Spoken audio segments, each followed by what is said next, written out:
responsibilities, they are tackling new risks. The streets are empty, businesses are closed as we all adapt to a new way of life. But much does remain the same.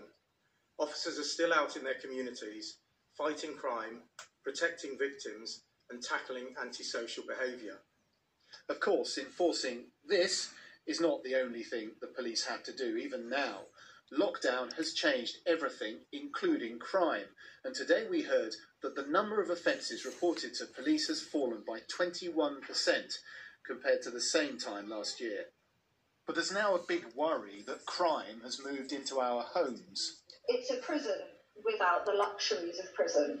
After the BBC broadcast this report about domestic violence during the lockdown, a national hotline reported a 120% increase in calls. The government spending £2 million on improving services for victims. But it's also an area police will have to prioritise, along with patrolling the parks. Tom Simons, BBC News. The Queen has sought to reassure the country that the coronavirus will not overcome us in what is thought to be her first Easter message to the nation. In a special broadcast on the royal family's social media channels, she talks about the Easter message of hope.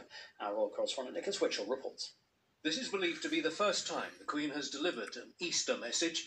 Coming less than a week after her televised broadcast from Windsor, it underlines the gravity with which the current situation is regarded by the monarch. The theme of the audio message is light overcoming darkness, symbolised on the royal social media channels by the image of an Easter candle. We know that coronavirus will not overcome us. As dark as death can be, particularly for those suffering with grief, light and life are greater. May the living flame of the Easter hope be a steady guide as we face the future. The Queen stressed the importance of the lockdown. By keeping apart, she said, we keep others safe. Nicholas Witchell, BBC News. Now, zookeepers are working to keep gorillas and other animals safe during the coronavirus pandemic, as it remains unclear whether endangered species are at risk of contracting the virus from humans. There are also fears that an outbreak could have catastrophic implications for conservation, as Regid Ahmed reports.